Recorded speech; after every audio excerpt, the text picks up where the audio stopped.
Vamos continuar. Então ele vai, né? Aí houve aquela luta ali, né? Um entrechoque de forças, e aí continua o Glaucus falando. Que aí o Tortel está questionando ele sobre a Henriette, ele fala: visitando perturbados espirituais, encarcerados no corpo, identificamos há pouco tempo Henriette, em doloroso processo de vampirização, vitimada por elementos dessa organização. E por isso, aí o Tortel já corta desta casa, Henriette, vítima de nossa organização, e que o induz a pensar que me interessa a vida de qualquer pessoa da Terra somente porque é supostamente Henriette Marie. Quem o informou de que eu poderia ter algo a ver com essa personagem? Aí o Glaucus fala ela mesma. Assistindo-a com recursos magnéticos, conseguimos fazê-la recordar o passado, para fixar-lhe socorros e, enquanto narrava o próprio drama, evocou o imenso amor que dedicou à sua pessoa, nos idos do século XV, antes de funesto acontecimento, que foi a morte dele na fogueira. Não sei se vocês lembram, no começo falamos que esse mago, nessa época desse século XV aí, foi queimado na fogueira. Então, o Dr. Teofratos, colhido surpresa, né, pela informação segura e indiscutível, ergueu-se outra vez e segurou com as mãos de aço o narrador. Imagina a cena, ele segurando o pescoço do Glaucus, indagando, descontrolado. Onde se encontra ela? O que lhe aconteceu? Leve-me até sua presença imediatamente. Desejo averiguar. O Glaucus fala: não posso. Não depende de mim, e sim de vós. Esta a razão da entrevista que estamos mantendo. Desejamos combinar o meio de conciliar os objetivos elevados a que todos nos propomos, de modo a regularizar situações em desalinho, de cujo labor resultem os benefícios de que temos necessidade. Então, ele está querendo combinar com o doutor Theo antes de ir, né? Para ele não ficar lá fazendo lá o seu show de espírito das trevas. Aí o doutor Theo fala, mas eu sou um dos gênios do mal, e as minhas medidas diferem das suas. Eu represento a justiça e odeio a misericórdia. Desperto cada consciência criminosa para o chicote da punição. Nunca defrontei, nem usei a piedade ou a comiseração. Sou vítima do cordeiro e o odeio. Não há, pois, termo de conciliação entre nós. Sinto-me, portanto, obrigado a extirpar-lhe a confissão através dos meus métodos, que certamente não lhe são desconhecidos. Ele já começa a ameaçar o Gauss. Ele responde: sim, certamente os conhecemos. Convém, todavia, considerar que, antes de procurá-los, examinamos as diversas possibilidades de vitória e fracasso, concluindo pela primeira hipótese, tendo em vista que não vimos aqui solicitar, mas oferecer em nome do doador supremo da vida. Afirma o Dr. Teofrasto que foi vítima do cordeiro e sabe que a informação não confere com o fato. As diretrizes do cordeiro jamais foram compatíveis com os processos da Inquisição Católica, como não são concordes com os métodos da justiça aplicados pelas vossas mãos. Quanto à ameaça de arrancar-me as informações que deseja, por métodos incompatíveis com os intuitos desse encontro, concluímos pela impossibilidade, já que a nossa presença informa do interesse que temos de ofertar os esclarecimentos, sem que gere uma situação infeliz entre nós ambos. Aí o doutor Theo fala, mas eu posso reter os participantes da sua embaixada nos meus domínios, nos quais sou senhor absoluto, falou o soberbo. E o Glaucus fala, não discuta a posição relativa do chefe. Desejamos, porém, lembrar-vos de que o poder vem todo ele do alto, de Deus, desde que ninguém é o dono da vida, senão ele. Quanto a ficarmos retidos em vossas mãos, isso somente viria a acontecer se essa for a vontade dele. E sendo, submetemos-nos humildemente, tendo em vista poder servi-lo em qualquer lugar e em toda situação, por mais embaraçosa que nos pareça. A linguagem singela e franca do benfeitor, a atitude firme e humilde, testemunhavam as mil necessidades, isso Miranda pensando, né? De insistirmos na verdade sempre, em nome do Senhor. Ao doutor Teofrasto, vencido pela lógica irrefutável do visitante, dissimulou a ira que o empolgava e, embora continuasse arrogante, inquiriu: que deseja afinal de mim? E o Glaucus fala que me ajudeis a libertar Henriette. Como eu poderia fazê-lo? Se nos acompanhasses ao recinto em que ela se encontra, vencida sob implacável revel que a dilacera. Então ele quer que ele vá com ele lá no local. Aí o Dr. Tel fala, então, sigamos então sem delongas. Aí o Glaucus fala, recordemos ao nobre Dr. Teofrastos que seguiremos em missão de misericórdia e que os métodos juntos ao verdugo que a infelicita serão vigentes nas leis de amor, conforme ensinados por Jesus Cristo. Porque já estava imaginando que quando o Dr. Tel chegasse lá, ele ia querer pegar o obsessor que está lá sugando a energia da que hoje é, né? Está encarnada, que é a Henriette, e ele fala: não, vamos usar a misericórdia com esse verdugo que é infelicita. Aí o doutor fala: não vamos perder tempo com essa discussão inútil. Adiante. E convocando dois guardas que se encontravam postados fora do recinto, confidenciou algumas instruções. As demais entrevistas foram suspensas e, abrindo caminho entre os sofredores que ainda se encontravam no recinto, acompanhamos o antigo mago na direção dos veículos que nos aguardavam à porta. Transcorridos 15 minutos aproximadamente, chegamos a velho casarão. Isso vocês estão vindo aqui, né, para a crosta terrestre. De aspecto apavorante pelo abandono a que se encontrava relegado. E penetramos pelo imenso portão de entrada. Lembrando que isso aqui aconteceu por na época de 1937, 1938. Ainda existia muita lepra, ainda existiam esses lugares que afastavam, né, os doentes. E aí o Miranda vai falar que o trânsito de desencarnados de aparência lastimável era muito grande.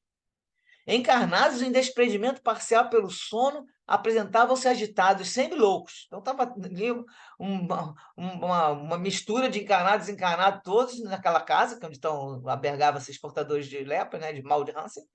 O Saturnino vai explicar para eles, né, no caso, a esses que estão encarnados, né? Informou que nos encontrávamos num lazareto que albergava mais de 200 portadores do mal de Hansen.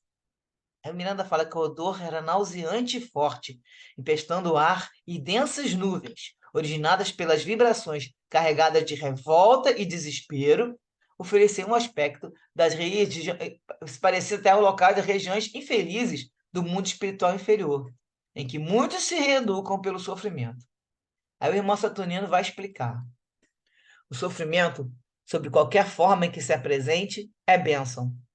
Para que, no entanto, beneficie aquele que o experimenta, faz-se indispensável ser acompanhado pela resignação, pela humildade, pela valorização da própria dor. Não basta, portanto, sofrer, mas bem sofrer, libertando-se das causas matrizes da aflição.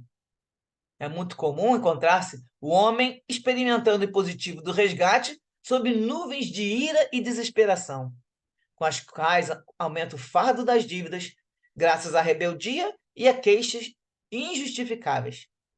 Por essa razão, há redutos de reeducação no além da carne, como dentro das paredes carnais. Então, é lá no, né, no plano espiritual e aqui também no cômodo encarnado.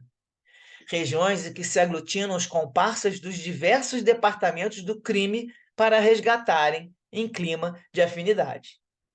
Locais que a gente vê que vai ter esse povo que um está ligado ao outro já pelo, né, de experiências passadas, em clima de afinidade, porque estão com a mesma sintonia, né?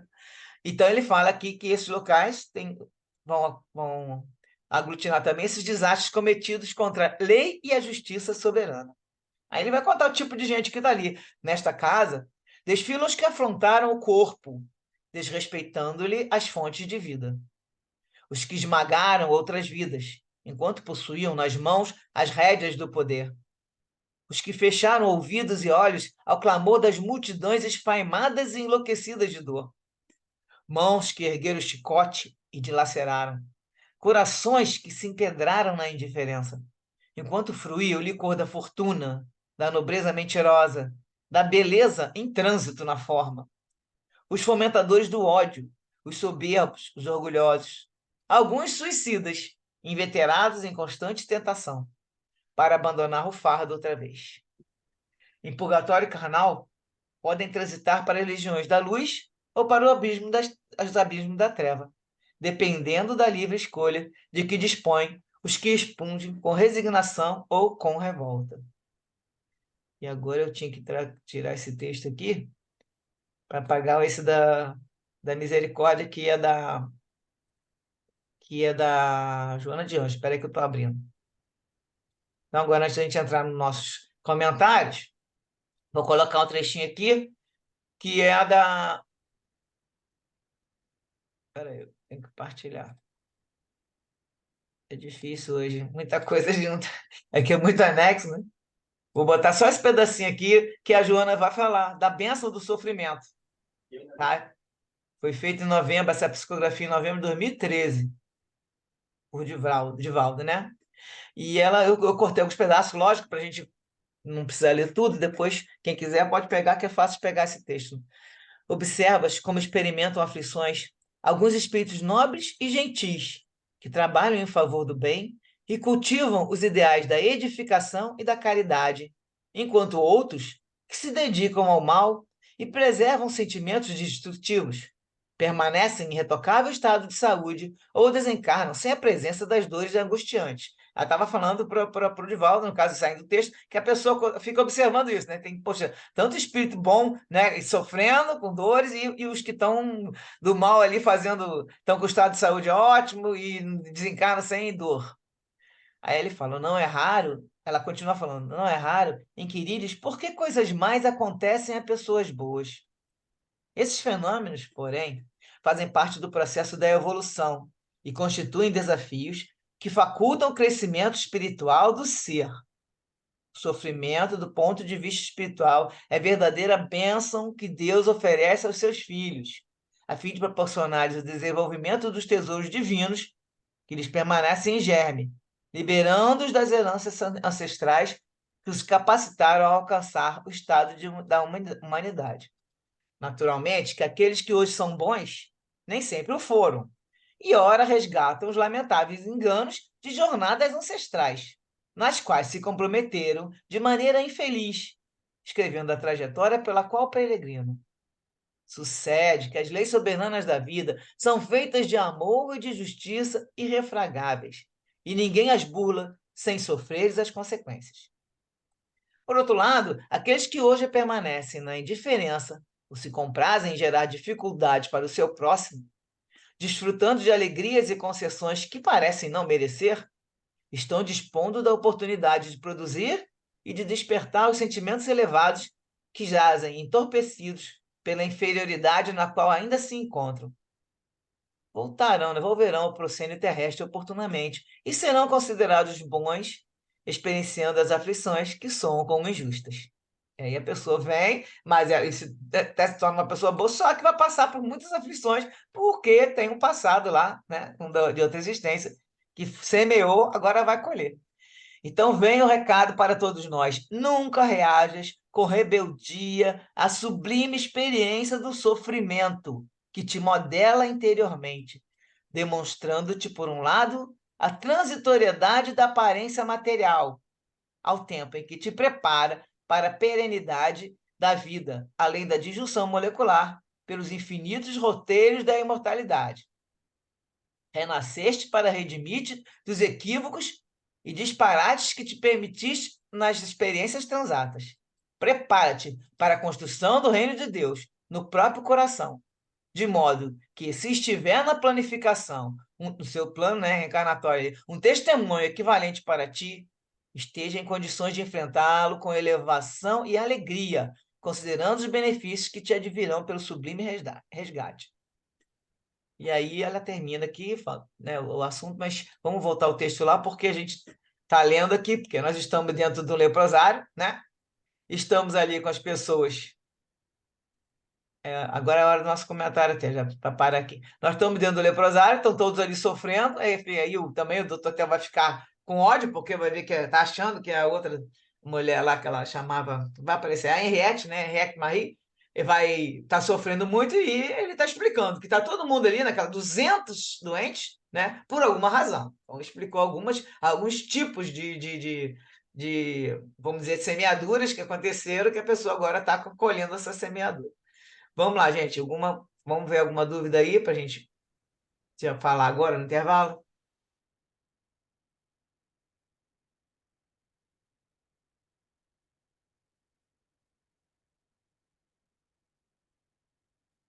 Uma lembrança de bênção do sofrimento? Nós sabemos que todos passamos.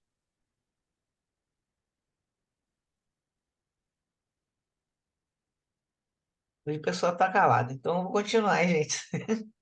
Se vocês não estão querendo comentar, a gente pode comentar no finalzinho, dando tempo, tá? Continuar o texto aqui que está interessante e a gente termina depois, que agora tá começando a desenvolver a história do Dr. Tel, né? Então eles vão se aproximar. A Miranda está contando que eles estão chegando lá nessa casa e vão se aproximando de um quarto infecto, após longo corredor, em que duas filas de celas imundas albergavam corpos desfigurados de mulheres carcomidas pela enfermidade destruidora. Dr. Tel não ocultava a revolta, e o irmão Glaucus penetrou um dos últimos quartos, onde o Miranda conta que eles se depararam com três mulheres rancenianas dormindo, assistidas por obsessores impiedosos que as dominavam, cada uma com seu obsessor de estimação ali, e mantavam em guarda, atormentando os espíritos das enfermas, semi-desligadas do invólucro físico e quase treslocadas de angústia. E junto tinha uma jovem de menos de 20 anos, em cujo corpo a doença não produzira ainda os sinais de sua presença. Muito magra e desfalecida, era a razão da visita. Muito calmo, o irmão Glaucus elucidou, dirigindo-se ao mago de Roão. Eis aí Henriette. Tende cuidado e piedade do seu algoz. Eu estava preocupado que o doutor Tel atacar ele. Iremos atendê-lo. Evitai, porém, o ódio. Doutor Tel, contemplando a jovem desmaiada, banhada por suor e vencida por vampirismo aniquilante, gritou blasfemando e avançou na direção do seu adversário, no que foi retido bondosamente pelo instrutor. Glaucus transmitiu uma solicitação silenciosa para Saturnino, que levantou a voz e exorou a proteção divina em oração. Então, já nesse momento, tem que ter sempre a prece para jorrar aqueles bálsamos ali. Em seguida, Saturnino se acercou da jovem, que estava ali encarnada, né? Dormindo, e aplicou-lhe passes longitudinais no corpo, despertando-a. A moça acordou no corpo, com o olhar esgazeado, né, naquele momento de acordar, como se retornando de um pesadelo, para novamente adormecer, após ligeiros minutos de composição dos pensamentos. O perseguidor da jovem, no entanto, foi mantido ali em sono hipnótico. Nós pegaram o obsessor, fizeram os passos nele para ele ficar dormindo.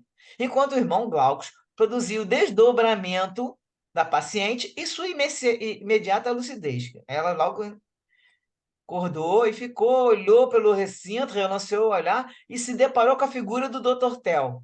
E a cometida foi a cometida de choque.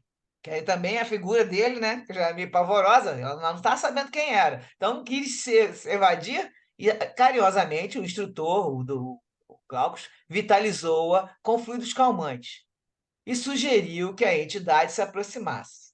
Então chamou o Dr. Tel para perto. A antiga vítima da Inquisição, o mago avançou emocionado e gritou: Henriette, que te fizeram? Por que me abandonaste? E nesse momento tem um choro convulsivo que vai irromper do verdugo. Nessa hora o mal já está começando a amansar. Embora a jovem se chamasse Ana Maria nessa encarnação, ela pareceu registrar aquela voz no recôndito do ser. E graças às energias vigorosas que o instrutor lhe aplicava na sede da memória espiritual, respondeu também em pranto: quem me chama? Que desejam de mim?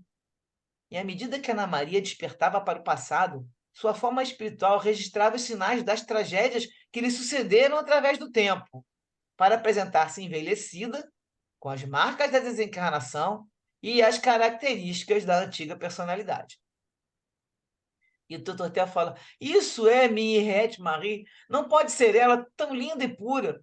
Essa sombra é alguma gemera para confundir-me. A interrogação dolorosa ressoava no ar, quando a entidade infeliz retrucou: E tu, quem és? Isso é Henriette, né? Por que me ofendes? E o doutor Tel fala: Se tu és Henriette Marie, eu sou aquele que sempre te amou. Sou Teofrastos, a quem a fogueira inquisitorial não consumiu, nem a morte pôde fazer morrer o amor que sempre nutri por ti. Então, quando ele invocou esse amor do passado, ele foi sacudido por violento e convulsivo pranto. Ana Maria apresentava-se tristemente, e com o perispírito assinalado por ulcerações pustulentas, que denotavam os atentados sofridos no longo curso dos séculos, o que causava compaixão. Eles estão vendo ela, né, desdobrada, então estão vendo que o perispírito está todo marcado com ulcerações também. O amante, em desespero, contemplava aquelas transformações que ocorriam ante os nossos olhos, sem ocultar o assombro de que se fazia possuir. Ele que estava acostumado a cenas muito mais horripilantes, nas quais era hábil manipulador das forças que jazem inconscientes nos departamentos mais íntimos do espírito humano. Então ele estava ele mesmo assombrado com aquilo que estava vendo. Aí Het fala: Ó Deus misericordioso, tende piedade de mim, porque sofro tanto, meu pai, piedade. Aí olhou com um olhar inesquecível de sofrimento e fitou todo mundo e indagou. Fitou os outros e falou: Quem sois? Demônios que me perseguis implacáveis? Ou anjos que vinde salvar-me? Piedade, eu não suporto mais sofrer. Teofrasto, meu amigo, por que a morte nos separou tão cruelmente? Onde te encontras que me esqueceste?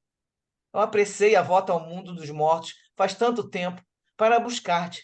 E porque morri, não te encontro nunca. Ela se suicidou, né? O tom de lamento e autorrecriminação feria-nos a sensibilidade. O irmão Saturnino, sempre ativo, concitou-nos a prece intercessória, em muda atitude de compaixão. Então, nesse momento, todos orando junto para que mantivesse uma vibração, né, elevada, que eles pudessem conversar. E lentamente as densas sombras do pequeno reduto começaram a diluir-se. Um instrutor, utilizando-se dessa consternação geral e da súbita anestesia psíquica de que foi possuído o Dr. Teofrasto, envolveu a entidade sofrida, né, Henriette, em fluidos balsâmicos e abraçou-a, afetuoso, qual genitor compadecido. Dr. Tel, vencendo a custo o estupor que o mobilizava, pôs-se a ameaçar. Aí já voltou. Aquieta-te, minha amada. Vingar-nos-emos demoradamente. Minha clava de ódio cairá sobre aqueles que ainda são os responsáveis pela nossa desdita. Tenho ligações com os vingadores infernais. Encontraremos meios de atingir todos aqueles que nos desgraçaram. Libertar-te-ei do fado do corpo odiado, para que venhas reinar nos meus domínios ao meu lado. Iniciaremos já com esse infame que aqui te ultraje consome. Levá-lo-ei para o meu reduto e o punirei, se viciando até que ele retorne ao estado de besta inconsciente. E aí, no momento, o Glaucus vai interditar a palavra do mago em perturbação, esclarecendo: calma. Aqui viemos em missão de misericórdia e amor. Fostes convidado a ajudar. A defesa que acusa faz-se crueldade. Só o perdão irrestrito e total consegue a suprema coroa da paz. Quem somos nós para falar em vingança? O ódio ateia a centelha de destruição, que somente cessa ante o amor vitorioso e forte. Aí o Theo fala, mas eu sou o doutor Teofrastos. Tipo, eu sou, né? Ele botou o título dele, ele sim. Sois o irmão que agora experimenta a dor, a mesma que vos deleita se infligir. Esse é um dos momentos em que o denominado choque de retorno realiza o seu trabalho. Não ignorais, através do conhecimento das leis de força, que toda ação produz reações que se sucedem e avançam, chocando-se com os ditames da sabedoria divina e logo retornando na direção de quem as imprime. A violência, portanto, somente consegue destruição, e como se nada se aniquila, a colheita do ódio é sempre ácido e chuva de amargura. Aí o Theo fala: Não, eu não suporto vê-la nesse estado. Não terei direito a essa mulher que a vida me negou desde os primeiros momentos. Eu comando inúmeras mentes. Em um simples gesto, meus servidores que se encontram aí fora dispõem de meios para atrair verdadeira legião para me servir. E dominando-vos, e a esses, que no caso estão aqui, estão ali, né? Posso arrebatar essa a quem eu desejo, a fim de que permaneça comigo. Sei utilizar dos recursos que produzem a ruptura dos vínculos que atam o espírito ao corpo. Nesse sentido, os meus conhecimentos ultrapassam os seus. Ele está achando, né? Que ele pode fazer a ruptura. E aí o Glaucus vai falar: não duvido. Todavia, considero a desnecessidade da violência, quando possuímos outros recursos de paz, que o Senhor Jesus nos oferece e que agora podemos aplicar seguramente. Aí o Theo fala: não me volte a falar nesse crucificado. Ele nem sequer se salvou a si mesmo. No entanto, deixou um rastro de sangue e padecimentos por onde passou, a lembrança odienta da sua cruz. Aí o Glauco diz: enganai-vos. O vosso sofrimento na fogueira foi injusto só aparentemente. Bem sabeis que a vossa vida não se originou ali. Caminhante da eternidade, quantas existências ficaram sepultas nas cinzas do passado? Ainda hoje, que fazeis? Falais em justiça e clamais desarvorado. Que direito tendes a executar justiça, né? Sofreste sim, nefanda atrocidade, mas não em débito justiciamento. Que a gente lembrar sempre que a injustiça existe, mas não existem injustiçados, né? A gente já sabe disso. E aí ele continua falando com ele: se fosseis humilde, e se acolhesseis o amor, ter-vos-ia libertado, e hoje serias livre. No entanto, converteste a oportunidade em fado de horror, e enlouquecido, acreditaste no poder da força, sempre transitória, porque somente perene é a força do amor, que ainda desdenhais. Reconhecei a própria fraqueza e parai a escutar, quanto ignorais. Ainda não ouviste Henriette Marie? Os conceitos oportunos do irmão Glaucus e a hábil maneira com a qual desviou o tema para os problemas da sofredora produziram o efeito desejado no aturdido vingador.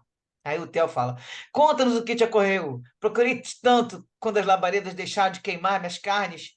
O ódio que me consumia não me permitiu, porém, a serenidade de localizar-te. Eu fui atraído por companheiros da minha desgraça e ingressei nas hostes dos justiçadores. E aí Henriette Marie vai começar a contar. Oh, tu és então o amor que me roubaram? Vê o que foi feito de mim? Infelizmente é impossível recomeçar. Perdi-me no abismo do suicídio que ainda me faz contorcer as entranhas, sem oportunidade de reparar o gesto. Eu estou condenada ao inferno. Aí o Dutel fala: mas não há inferno. Os demônios somos nós, e um dos muitos infernos existentes eu governo. Eu governo eu. A Serenity. Prossegue. E aí Het fala: tenho rogado a Deus que me conceda a paz. Só o teu amor me dará lenitivo. Socorre-me, Theo. Aí ele diz: que não farei por ti, aqui estou. Não sofra mais, tem paciência. Então ela vai fitar ele com um olhar de suprema angústia e vai começar atendida também pelos benéficos fluidos do irmão Glaucus, cujo tórax já parecia uma estrela refulgente em claridades cambiantes e diáfanas, que envolvia a sofredora. Ela começa a contar a história. Quando me informaram que havia sido condenado pela Inquisição, compreendi que passarias a justiça infame que governava, arbitrária, caminhando para a fogueira. Tentei ver-te sem eu conseguir nunca. Quando me anunciaram o teu suplício em praça pública e a tua morte, refugiei-me nas sombras do convento, buscando o esquecimento e abandono de tudo. A imaginação dos teus suplícios atormentava-me, roubando-me a paz e conduzindo-me à loucura em processos de longo curso. Ignoras, talvez, que o infame que presidiu o processo em que foste envolvido fê-lo por crueldade. Só mais tarde eu soube. Disse-me ele mesmo, quando me quis roubar a honra e apossar-se de mim, que lhe parecera presa fácil aos caprichos de um homem devasso. Sabendo do nosso amor, que eu narrara através de confissão, e sem que o soubesse, eu mesmo lhe forneci as bases processuais, quando lhe narrei as incursões que fazias no reino dos mortos e as práticas a que dedicavas. Pedi então conselhos ao desprezível traidor. Ela tá falando com o confessor, contou tudo para o confessor, pedindo conselho, e ele foi guardando aquilo tudo, e ele tudo fez para afastar-te do meu caminho, que ele gostava dela. Pouco tempo depois, ele relatou-me a sua furiosa paixão por mim, dizendo-me ter sido eu o móvel de toda a desgraça que o levara a assassinar-te em nome da fé e da religião. O ódio surdo que se apossou de mim foi superior a tudo que possas imaginar. Filo acreditar que me submeteria aos seus caprichos, e quando visitada por sua infame pessoa, servir-lhe vinho, ao qual adicionara violento veneno. Após ingerido, constatei os sintomas que começava a fulminar a víbora. Segura da sua destruição, contei-lhe então, enquanto se retorcia na dor, o meu desprezo e o meu horror. Vencida pela loucura, sorvi ali mesmo, alta dose de vinho envenenado, e sucumbi de imediato, sem nunca morrer. Desgraçada de mim, reencontrei-o logo, esperando. Então ela matou aquele que era um sacerdote, né? Ela mesma se matou e logo ela saiu do corpo e encontrou o espírito esperando ela do outro lado. Aí ela vai falar: o que me aconteceu desde então, não posso relatar. São sucessões de noites em que viajo ao inferno 1000 vezes. Agora eu o sinto na sua ronda vingadora e o vejo devorando-me por dentro, enquanto a doença me destrói por fora. Encontrando-te, porém, tudo me parece tão diferente que esqueceria o criminoso que nos destruiu a ambos e até o perdoaria, se não te separasses de mim. Ouve-me, Theo. Vou ler só mais um pouquinho, porque tem 8 minutos para a gente pelo menos comentar alguma coisa. E ele vai falar: ouço-te. E aí vai continuar pensando: e providenciarei para que não sofras mais, e para que venhas imediatamente para onde me encontro. Não te deixarei, e velarei à tua porta até o momento em que logo virá para a nossa aventura, vencendo os últimos obstáculos que nos separam, esses frágeis laços de carne e sangue. Embora espumante de ódio, Dr. Teofrasto já denotava os sinais do milagre do amor. A voz repassada de sofrimento indefinível, com que Henriette Marie relatou o complexo drama em que se vira envolvida, deixava no verdugo o desejo imenso de minorar-lhe a dor. Aí ele vai falar: Henriette, embora ignorasse todo o teu sofrer, como lenitivo, quero que saibas que aqueles que nos desgraçaram experimentaram nas minhas mãos o látego da justiça. Então, depois que ele morre, ele fala: ferido, retornei aos sítios de nossa infelicidade e busquei-te. Não consegui te achar. Ignorava que fugiste pelo mais cruel caminho, o do suicídio, em cujo curso não tenho meios de interferir, já que o suicida se depara com outras construções da justiça. A minha mão alcançou o bispo e outros assistentes seus. Longe eu estava de supor que o causador de tudo for o teu confessor. Buscá-lo-emos, porém. Diz-me onde se encontra e nós dois faremos justiça. E agora, nesse momento, vai entrar o Dr. Clarks e vai interferir na discussão. Quero, então, passar agora para a gente, pelo menos, falar um pouquinho, porque tem poucos minutos, 6 minutinhos, sobre o que vocês viram aí de interessante. Tem muito aviso aqui para a gente. E na próxima semana depois a gente vai combinar. Mas na próxima vez a gente vai continuar o assunto desse capítulo. Vocês estão percebendo que ele, mesmo sendo o chefe das trevas, sempre tem, o que eles falam, sempre existe alguém, algum amor na vida deles, né?